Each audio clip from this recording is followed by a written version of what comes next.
Hi, Tom Anderson, day 66 of 100 Days of Thankfulness. This is part 6 of Pursuing Your Dream. Today we're talking about the importance of owning your own business, as well as why I'm so thankful for my good friend Brad Bollinger.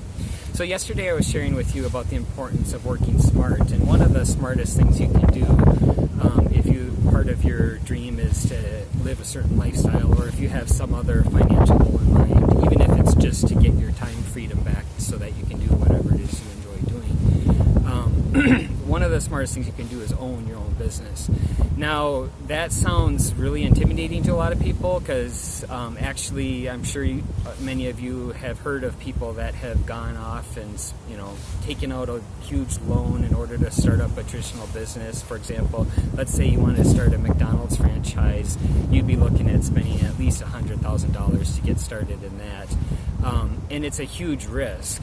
And a lot of people have failed at it. Most startups actually end up failing. I believe the statistics are over 80%. So why am I saying that's working smart? Well, if you do it in a smart way, I would never encourage anyone to go out and take out a huge loan to start up a business. Actually, I wouldn't even, maybe with a few exceptions, I wouldn't even recommend getting a small loan. The best thing you can do is to really ease yourself into owning your own business.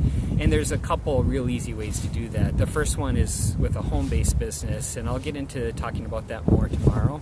Today I actually want to talk about easing yourself into becoming a consultant.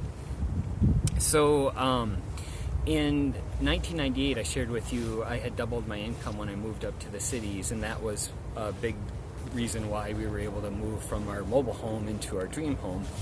And the reason I was able to do that was because I had become a consultant. Now, even that can sound real risky to a lot of people that haven't been a consultant before. And the reason why is because as a consultant, you might get a 2-month gig or 3 months or a 6-month contract, or if you're really lucky, you'll get a 1-year contract. But when that contract is up, often, unless you get extended, you're going to be out there looking for another opportunity. And so that is scary to a lot of people, and it was scary to me too. So what I did in 1998 is I actually started working as a consultant with a consulting company, but actually as an employee for that consulting company. So I don't know if you're aware of that, but that's an option for you.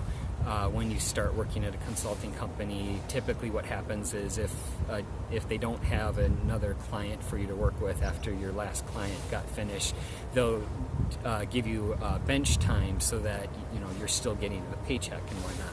So that's what I actually did 1998 through 2001.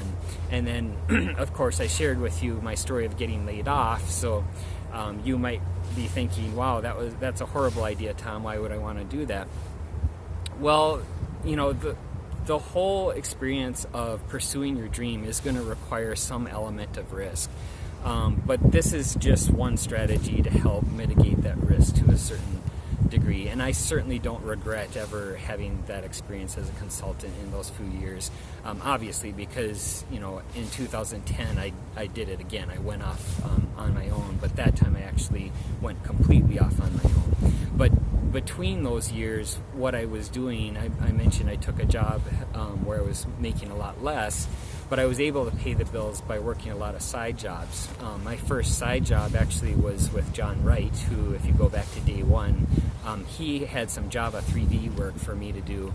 And it was just this super fun, 3D graphics, what I was already doing on the side, but now I actually got to get paid for it.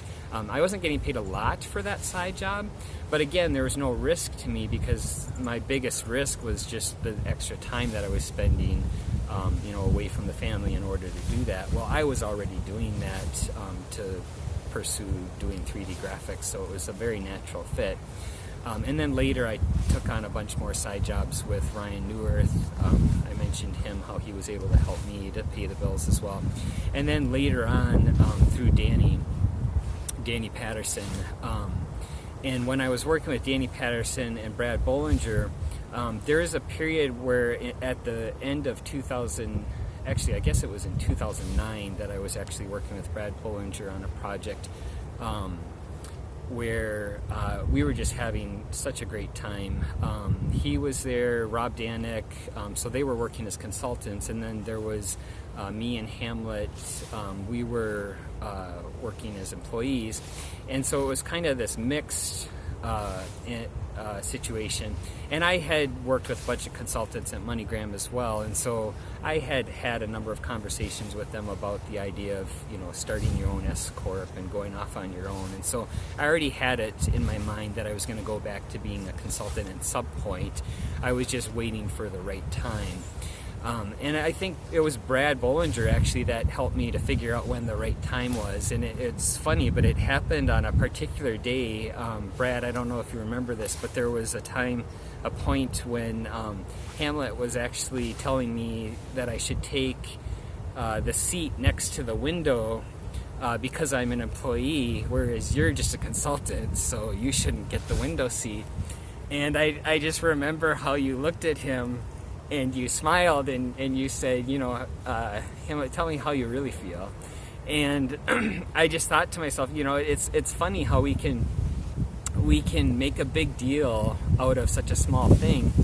And if you're pursuing your dream, you realize how much of these things that we sometimes get bent out of shape about are just such small things. But that was kind of the day that I was like, you know, I think this might be my last job where I'm working as an employee, because I think I want to be a consultant. I'm okay with not getting the window seat if it means that I'm getting paid a little more, and if I understand there's more risk, but you know, I think I'm ready for that again.